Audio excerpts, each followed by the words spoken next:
One of the things that I found really surprising is that when I call a 3PL cold, there is a 50% chance their sales number picks up. And from everything I understand, that was shocking to me. Today, we sit down with Bill Carlin, the co-founder and CMO of Racklify. We discuss Bill's journey from starting as an e-commerce seller to creating an innovative marketplace for 3PL connections. Bill shares how personal frustrations and industry pain points, such as difficulties with the fulfillment process and the overwhelming nature of finding the right 3PL, inspired him to launch Racklify. The platform was built to empower merchants by simplifying the process of finding suitable 3PL partners and making the market more accessible and transparent, especially compared to the traditional pay-to-win lead generation systems. Bill details the challenges he's encountered, notably the surprising statistic that many 3PLs don't even answer their sales lines despite significant investments in advertising and business development. He recounts reaching out directly to warehouses and finding that less than half of them even answered the phone. This realization further motivated Racklify's self-service, information-rich approach, focusing on ease of use for both merchants and warehouses, and prioritizing connections for niche and specialized 3PL needs. We'll also discuss the remarkable growth that Racklify has achieved within its first year, rivaling established competitors in web traffic and rapidly expanding its global reach. Bill highlights the challenges of appealing to both novice merchants and sophisticated enterprise players, especially during turbulent times with shifting tariffs and industry uncertainties. Looking ahead, Bill reveals exciting plans for enhanced advertising options and increased outreach, all while maintaining a free, ad-supported model designed to level the playing field for both 3PL providers and merchants alike. As always, if you found value from this content, please like and subscribe. All right, Bill Carlin, welcome to Beyond Fulfillment. Hey, thanks for having me, Dave. Been a long time listener, first time caller. Awesome. We're excited to have you. So, Bill, you are the co-founder and the CMO of Racklify. And we're going to get into your journey with Racklify, what it is, why you created it, how you went about it, and on through your journey. But just for everyone so they understand, can you just tell us what is Racklify? Yeah, so Racklify is an open marketplace that allows merchants to connect with 3PL providers. So we identified the need in the space for people to be able to go out, search for a 3PL on their own, be able to see, different capabilities and really take ownership of that whole process. Okay. And for those that may not know, you've been in the 3PL space for quite a number of years. Second, Dave, the iPad's going off. I silenced my phone, but not the iPad. Yeah. How long have you had your 3PL? Yeah, so we've been in the 3PL space since 2017, 2018. So that's what now, 8 years? So it's been a long journey. And before that we were e-commerce sellers. So, the trajectory was, pretty normal for what happens to a lot of people in the business. Okay. Yeah. So you started off with the e-commerce business. You had this big warehouse. You realized there was an opportunity to create a 3PL. So you did that. And now, as your business has evolved, you created Racklify, this open marketplace to where you're solving challenges that makes it a lot easier for people to find the right 3PL. So just talk us through that why. Like, what was the aha moment where you realized this was such a problem and you set out to create a solution? Yeah, well, I think everything I've done in life is a direct cause and effect of problems, right? So, what got us into e commerce was the death of wholesale. What got us from e commerce to fulfillment was, some issues with Amazon, their fulfillment process, started fulfilling our own stuff, right? Had some bad experiences with other 3PLs and started our own 3PL. And the same thing comes true with Racklify, right? Is we have, these growth problems just like anybody else has had. And we're having conversations all the time with other 3PLs in the market. And everybody talks about how it's kind of pay to win. You got to have major ad budgets. And we wanted to build a tool that's different, right? Something that's free, something that's everybody can use and everybody can get value out of, right? And we saw this unique opportunity mostly from LinkedIn, right? Because you've been part of the conversations, other people have been part of the conversation. Somebody posts on LinkedIn, hey, I'm looking for a 3PL in Kentucky. All of a sudden, 150 people dogpile on that post. And this was kind of the whole like aha moment for me was okay, whenever there's a lead, there's 150 people that want that lead, but that lead is overwhelmed. So if we can empower the merchant to go out and find their 3PL by giving them the information, giving them the tools, giving them the access to everything in one place, that's going to create a fairer market where everybody can win. Okay. All right. So you see this problem, and you mentioned your evolution through these various channels of business that you've been in, and then you see this problem in terms of the 3PL landscape and the ability for shippers or customers rather to find the right 3PL. And you have this idea to create something different.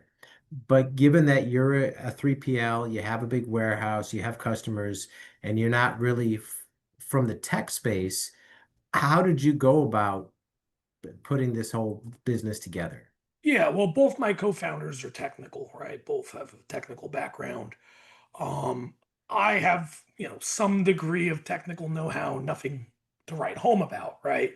So we're pretty familiar with software, right? Went from the 3PL operation, we've been building our own apps, applications to handle things for a long time and building that on top of our WMS. So we've had experience with building things in the past, and it just came to, a head where we were just like, well, we have the money, we have the resources, we have the time. Let's just go build this thing, right? Let's go build something that we think is going to be very valuable and very successful. And so far, it has been. Okay. All right. So you make the decision to go and build this product, and you mentioned your background and your partner's expertise and experience. So when you started building it, were there any surprises that you didn't see coming? I mean, the biggest surprise that I've found since, and given that a lot of your audience is 3PLs, and I think this is really surprising, is when you actually start to do the work, right? When you start to get down to getting your first initial, contacts, your first initial RFPs, things like that, and you get some of these weirder ones. I'm talking like chemicals. I'm talking, you know, wire. I'm talking, pharmaceuticals, right? Like things that are a little more difficult. A lot of times you got to physically go out and call the 3PLs to get them on the phone to sell them. Um, you got to physically get them on the phone to connect them with the lead, right? And one of the things that I found really surprising is that when I call a 3PL cold, there is a 50% chance their sales number picks up. And from everything I understand, that was shocking to me.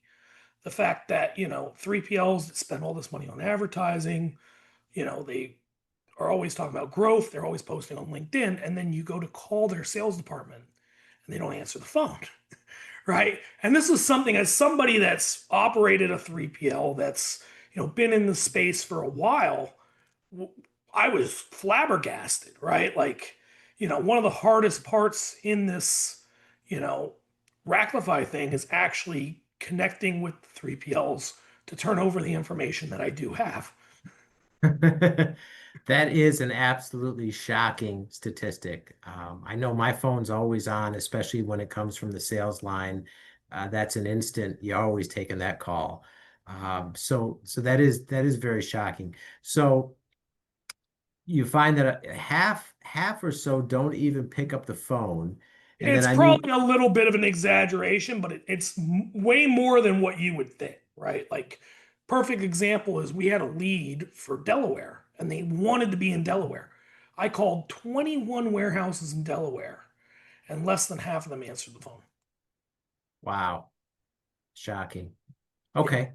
So now going through that experience and while you're setting that up, like how did you iterate from there and what did that cause you to do with the product? Yeah, so the product has always been self-service first, right? So our thing is we don't want to get in the weeds. We don't want to do any consulting. We don't want to charge any fees related to that. Leads are owned by the people who those leads go to and they contact directly. So that was one of the things we set out to do. Since then, what we've been doing is we've been strengthening our relationships with 3PLs that have very unique specialties, right? So think of like I said, somebody that has rail access and does industrial service, industrial storage, right? So like we might get a little more comfortable with that and go find that ahead of the need rather than retroactively, right? So this is one of the big things we've done is we've actually expanded our outreach. We're getting to know more people. We're getting to do more social networking and interacting. So that way, when we do have one of these like weirder, more niche leads, we know who's gonna be the perfect fit for that right off the bat. Um, but yeah, the self-service model is what we push first. And let me just ask you, because you know this from being in the 3PL space, there's so many lead companies, matchmakers, 3PL finders, etc. I'm sure you know all the players just like I do. So when you're seeing this, and even with that, there's still these challenges where it's hard for people to find the right 3PL. So how did, the current landscape and what that market looks like impact what you're doing to make Racklify different? Yeah, I'll touch on that briefly. But basically, I don't think it's a very fair market system right now, right? So everybody's aware there's fees for when you win a lead or you want to talk to a lead, and those fees are usually pretty high. You can see the comments on LinkedIn that other people put out about these companies, and I just don't think they're fair, right? So that's the reason why Racklify is a free to use platform and it's totally 100% ad supported. Mm, okay.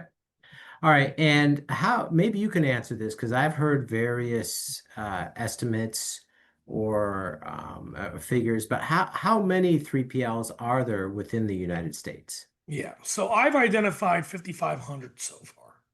If I was to guess, I would say that the number is probably between 8 to 10,000.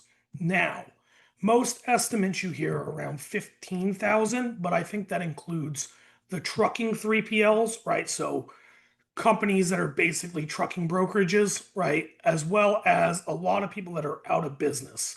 So you know, and I know that there's been, quite a bit of 3PLs that have fallen off in the last 2 years. And those I think are still in the numbers because their websites are still up, right? So Mm, a lot of that gets caught in the data. okay. All right. So I've heard the figure I've heard the most common is about 10,000. And that's without the like you said, the truck brokerages Right. that could be considered a 3PL. Okay. And so you've identified 5,500. Is that the number you have live on Racklify right now? Yeah, so that's the number I have for the US. So right now we're approaching 9,000 warehouses on Racklify across 50 different countries. So we're really pushing the whole global thing. We got some great partners in Canada, some great partners in Mexico, some great partners in the UK, right? And we're really trying to expand into those other markets like Germany, Poland, Italy, right? Japan, right? So we're always pushing that envelope. Right now, we have about, I want to say 600 to 700 warehouses claimed on Racklify. So about 10% of our warehouses are claimed and operated by the 3PLs. Okay. And just explain, why don't you explain just because again, it sounds like you're almost building like a modern day digital yellow pages specifically for 3PLs. But what's your process like? I mean, are you personally reaching out to everybody and establishing this connection? Yeah, so the process is, kind of organic. I think we finally hit our stride where we're getting a lot of people reaching out to us and we're getting a lot more inbound. But what our process looks like is we're identifying these 3PLs and we are making the effort to connect with them, whether it be through email, through social media, a lot of different various ways to make contact, right? Trade shows, right? So we're always looking to meet new 3PLs and get them on board. What we did is we have a very simple one-click claim process, which is if we've identified your 3PL and we've put some basic information on our site about it, you can click claim and you can take control of that entire profile. So we've made it as simple and as fast as possible. Okay. All right. And so you've had Racklify up and running for about the last year or so. Is that right? Yeah, so we went into a beta about a year ago and we invited a handful of 3PLs that we knew on board to get some initial feedback, test things out, and really, prove out the model. As of January, we've been launched publicly and we've been, marketing and inviting everybody onto the platform, right? So Racklify has grown pretty quickly. We've been growing at about 30% a month ever since January. Okay. And if I'm recalling correctly, your traffic is rivaling some of your website online traffic is rivaling some of these bigger established players that have been at this for a number of years. Is that right? Yeah, we're number two in web traffic right now, in the category of people that I would consider a competitor. It's growing every month. Last month we had a huge spike. I think probably because of the trade shows. Um, but yeah, we're always scaling. We're always growing, and we're getting out there. We're networking, and we're doing what we can to bring people to the site. Okay. All right. And I mean, was there ever any, I mean, it sounds like you really hit your stride quickly. You really things have taken off and you're really like you said, grabbing the attention as far as, coming up to number two in web traffic so quickly. I mean, was there any challenges or hiccups or things you didn't see coming that you had to pivot or adjust throughout this last year? Yeah, I mean the biggest thing for me has been when you interact with merchants and you understand that they're all at a different level, right? You have some merchants that are still literally in their garage. They don't know what a 3PL is. They don't know what a WMS is. They don't know what a TMS is, right? They don't know what an RFP is, right? Like all these words are alien to them. And then you have other people that are very quite advanced, right? They're using all the softwares, they're attending all the webinars, they know their stuff, right? And the real challenge has been getting messaging that resonates with all these levels, right? Because you want messaging that can apply to that first time seller, but you also want messaging that can attract those big giant industrial Fortune 500 kind of accounts, right?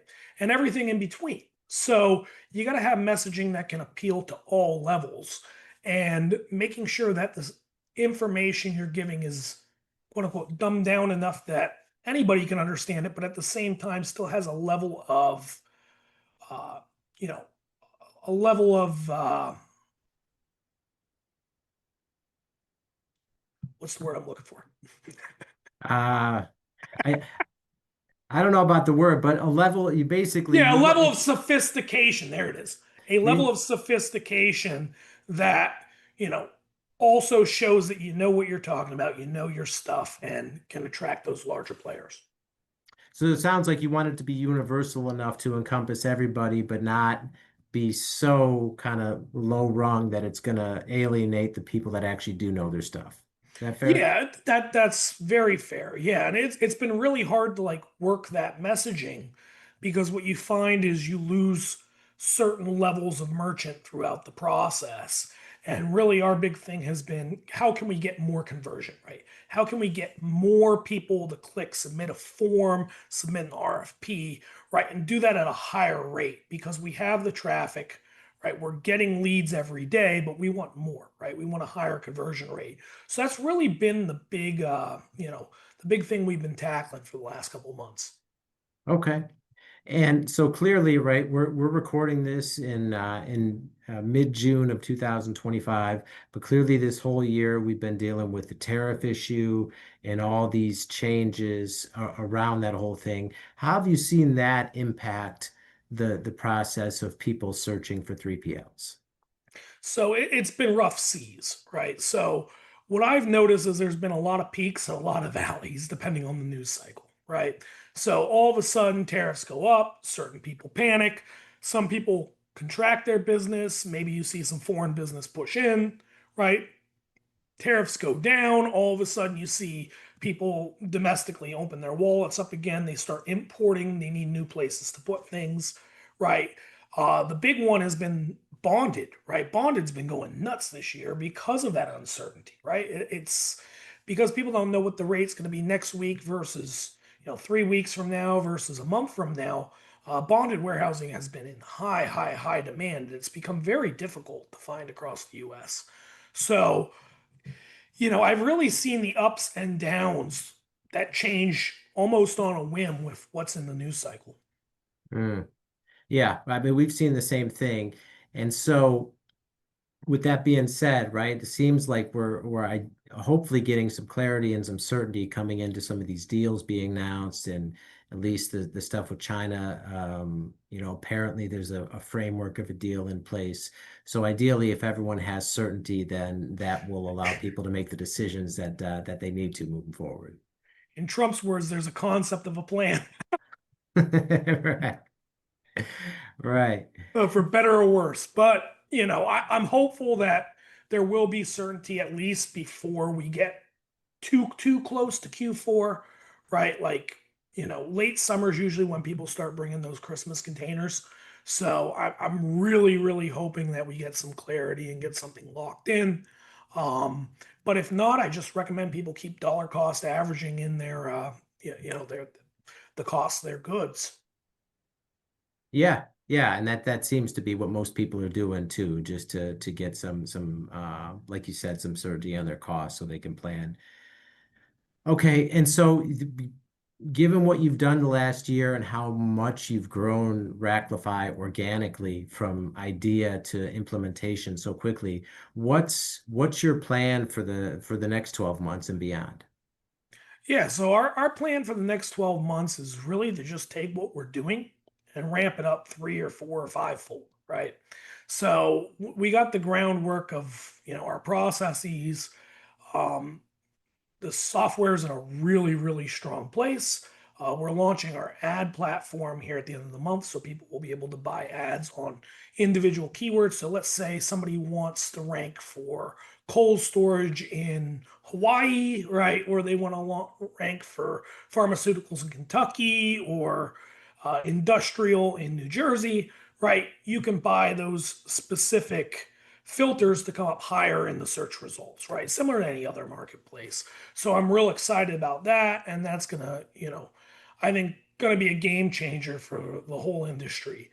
And, as this thing begins to scale, we're going to be going into more and more global markets. We're going to be expanding the team further. And we're really ramping up outreach here in the next month or two. We're looking to 2 or 3x our merchant outreach. So, a lot of exciting things on the horizon. There's also some things I can't talk about, obviously, but those are going to be groundbreaking. So, I really hope people stay plugged in and continue to follow the journey. Okay. All right. And Bill, if people want to reach out to you to learn more about Racklify, how they can be a part of it potentially, or get in touch for any other reason, what's the best way people can reach out to you?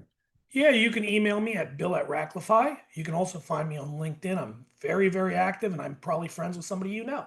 So, come up there pretty high in the search results. But yeah, we're always looking to talk to people, get conversations going, build relationships. And like I said, Racklify is free to join and it's ad supported. So there's no surprises. Okay. All right. We'll link all that in the show notes for everybody.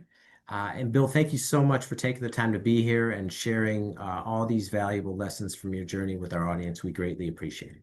Awesome. Thank you so much for having me, Dave. Have a great Tuesday. All right. Likewise. That's all the time we have for now.